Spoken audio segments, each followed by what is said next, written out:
For this.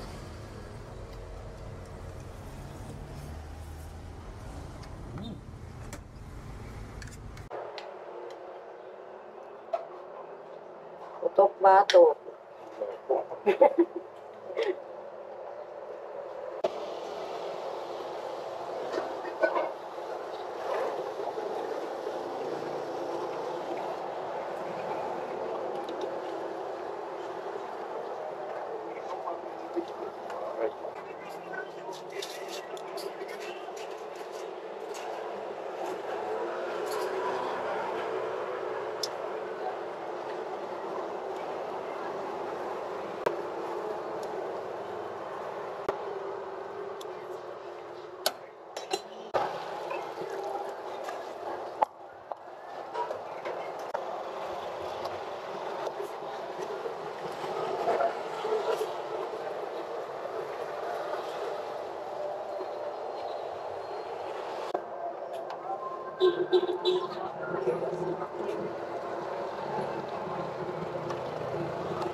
Natikman mo na ba ang bulalong kalabaw, Mami Bulalo, at papaitan sa mamihan ni Manong?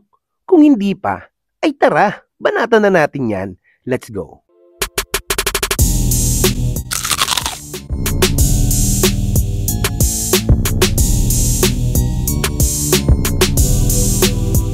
Ngayong araw nga, nandito tayo sa mamihan ni Manong Rodrigo, ang Putok-Batok Bulalo, na matatagpuan sa Lias Road, corner R. Angeles Street, Marilao, Bulacan, para tikman ang pandiinang bulalong kalabaw, Mami Bulalo at papaitang kalabaw. Nag-o-open pala sila dito ng 9 a.m. to 9 p.m. Tuesday to Sunday. Medyo maliit lang ang pwesto, pero meron silang mga lamesa sa labas, kaya hindi ka maghahanap ng pupwestuhan dito. Pagdating sa parking, meron sa may gilid ng kalsada. Napakasulit dito mga lods, kasi sa serving pa lang, panalo ka na. Samahan mo pa ng masarap na timpla ng bulalo at papaitan nila ay talagang mapapa-extra rice ka. Paano ba naman hindi? Simula 1999 pa, eto na ang negosyo ni Tatay Rodrigo at ng kanyang asawa hanggang sa mapalaki nila ito. Kaya masasabi kong quality at legit, kaya binabalik-balikan at dinadayo din ng mga karatig bayan at kahit taga-ibang lugar. Pangalawang beses ko pala nakakakain ng karning kalabaw, pero ito na yata ang magiging paborito ko. Bago pa maubos ang kwento ko, tara, kain muna tayo.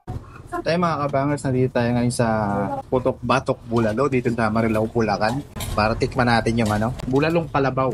Naman tayo dito ang bulalo mami, tsaka papaitan. Yan. Tara, banatan na natin. Ito, kanina pa kami dito, sobrang aga namin, kaya medyo gutom na kami. Kain tayo. 100 lang. Gawa na tayong sausawan. Pero ako, kukornerin ko na to. Kasi kanina pa ako naglalaway. Sausawan. Ito, masarap. Ay, ito pala. Lagyan natin para talagang solid na solid. Pasay to Bulacan. Dinayo. Siyempre, pinagawa na kita ng sausawan.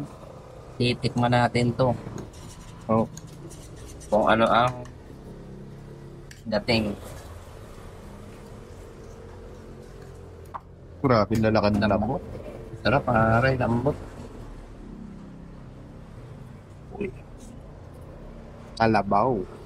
Ang alawang beses namin makatikim ng kalabaw, no? Yung una kay Pabings sa Laguna.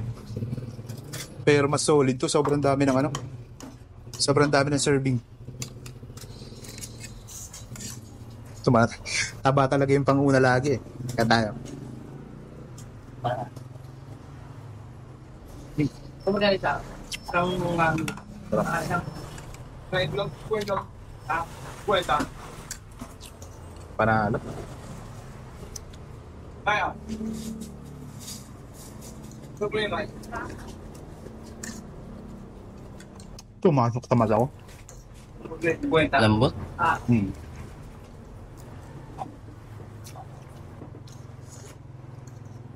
Ito po. Salamat po.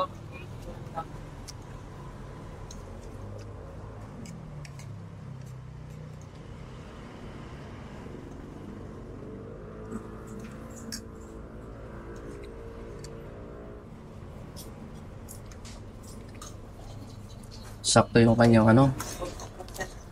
Yung kanyang labog pare. Ah. Complain nyo. Ng kalabaw.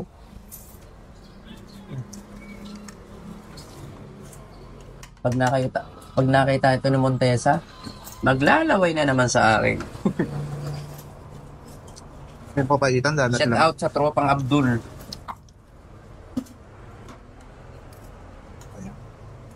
Paitan.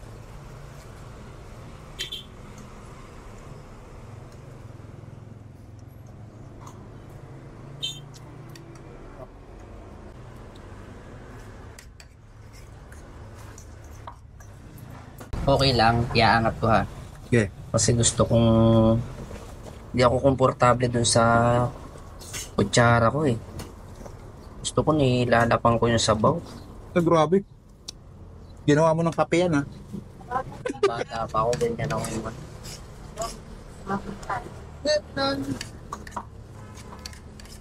Pinalutang talaga sa ano. Yeah. Sa sabaw yung kanin. Ano yung kapeng, kapeng inuulam sa kanin? Yun. Habit ko yun nung bata pa. Bata pa ako.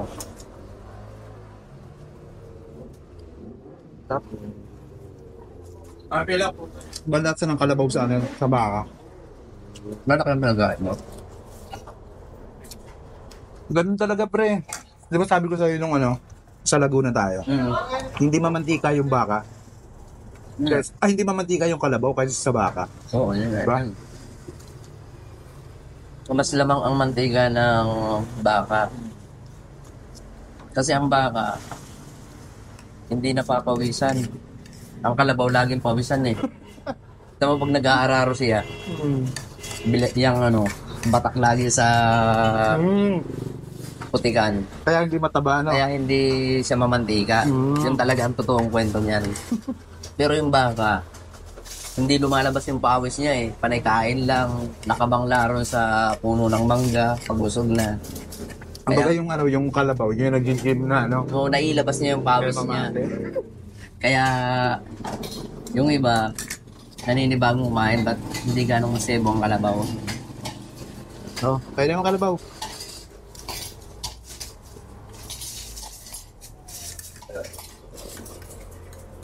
Suma natin to, baka magtampo to. Mami. Ay, lolo baby. Ato, lang pumunta mayroon ng isang rito. Saan? Kamami ko. Kamami ko. Okay ba? Isa, mamaya pa yun. Sayang yung sinuluto pa na isda. Tapos lagyan mo ng gano'n, no?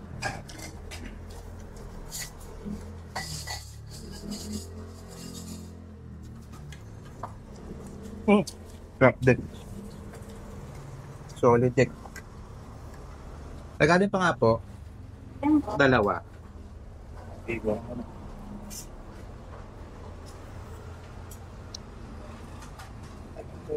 Ayaw ko na. Ayaw ko na talaga. Solid dick. Ayaw ko nang pigilan. Literal lang mapapa-exercise kapag ganito yung mga kinakain. Ayun. Siyempre, may dalawang kanin tayo dito, pre.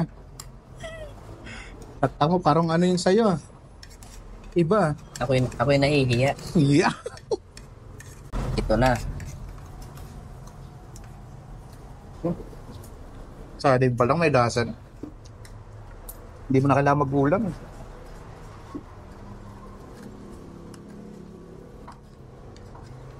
Kapag kumakain ako, pag kinamay ko yung pagkain, ibig sabihin talagang nai-enjoy ko yun. Ito nga oh. Kinakaluwit ko na.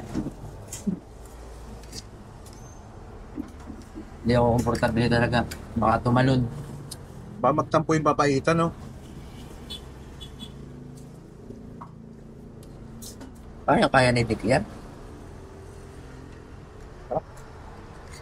Panalo, pre. Kaya pa lang tayo nag-aabang kanina pa lang. Yung mga pumunta lang, malis na lang sila kasi wala pa sa, hindi pa luto.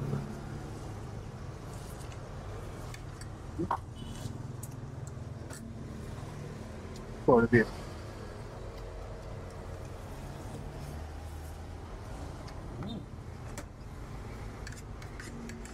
Panalo.